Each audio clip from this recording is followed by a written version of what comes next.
Oil tanker stocks were the trade during the pandemic, and then they went into a period of being hated for a long time, for about 2 years, and now they are becoming hot again. But in this video, I'm going to talk about how one particular oil tanker was so popular among retailers. And if you look at it today, it is the worst performing oil tanker out there.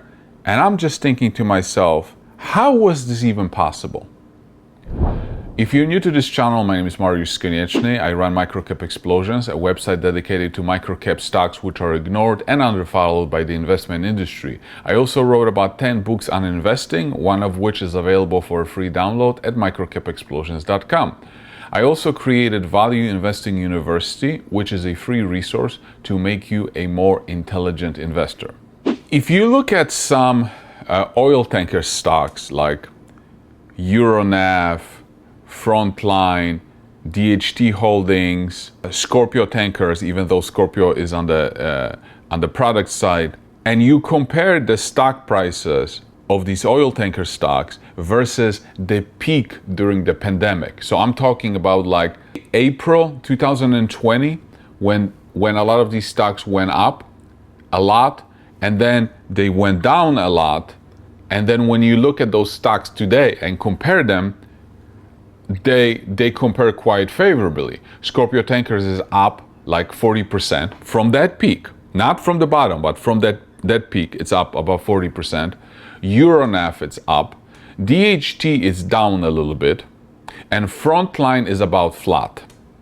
So the oil tanker thesis was obviously correct, right? Those that invested in oil tankers looked stupid in the short term because the stock prices sold off. But then, as with everything, if you're a long-term investor, you hold something for. That's why you need to hold something for years. For years, that thesis played out, even if you paid the highest price during the pandemic, which not many people paid just the highest price. But there is one particular stock, Nordic American Tankers, that was the darling of the retail. That stock is down about 65% from that peak to where it is today. Do you see the difference? Every other oil tanker stock is either flat, a little bit down, or up from that peak. Yet Nordic American Tankers is down 65% from that peak. And that was the stock that was the darling of the retail. And I'm talking about Jim Cramer was talking about it. Jeremy from Financial Education, of course, was talking about it. And I'm thinking to myself, and I literally need your guys' help. Because if you took 30 minutes at that time studying or reading about oil tankers, you would have realized that Nordic American Tankers was the lowest quality oil tanker stock. It was the worst. Why was it the worst?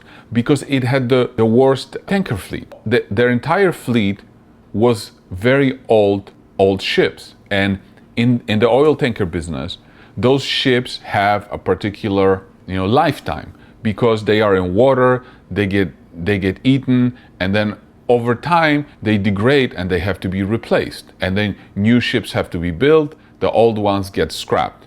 That's the nature of the business. So when you look at the composition of the fleet for the other oil tanker stocks, like for example, Frontline had the newest fleet, right? The newest fleet, and because it had the newest fleet, it had the most amount of debt because it had to be financed. If you looked at Euronav, it had a combination of some newer, some average age, and some older ones. If you looked at Scorpio Tankers, then it had, again, a newest fleet out of the product tankers.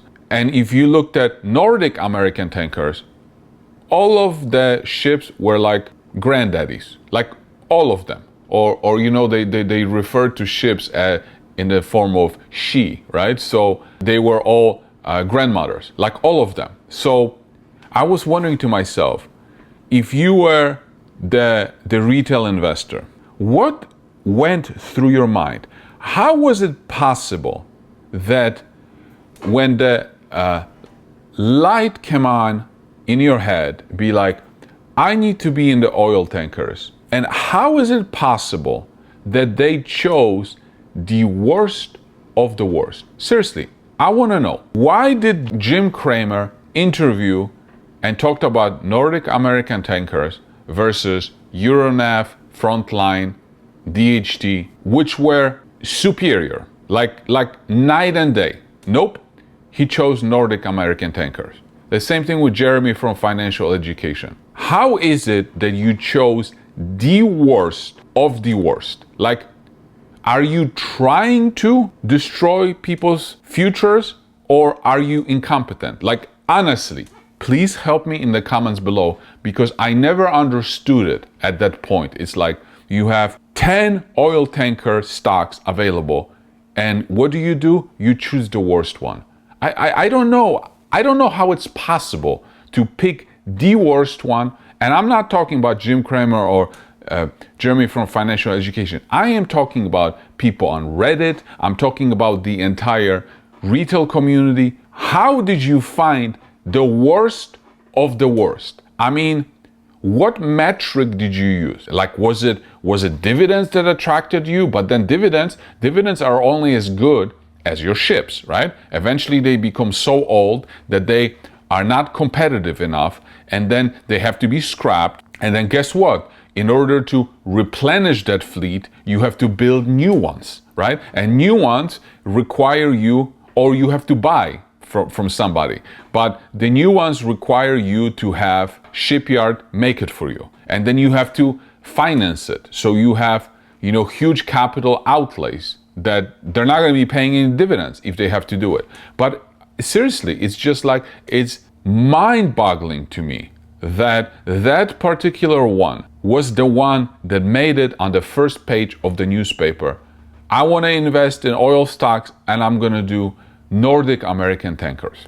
And then now looking back at it right now, the stock is still down 65% from that height, and it still has an old fleet, right? But this is also a lesson in something that, remember how I talked about the stock market is a voting machine in the short term and a weighing machine in the long term. So in the short term, people were voting that Nordic American tankers was the best oil tanker stock to hold. Now the long term happened, and the market properly weighed it, and as a result of this huge popularity that it had, because of the obvious reasons, and now because of the fundamentals being worse than everybody else, now as a result of this, people lost money because, they bought it at the high. They didn't understand what they had. They didn't understand the fundamentals behind it. And now the stock is still down 65%, while the other oil tanker stocks are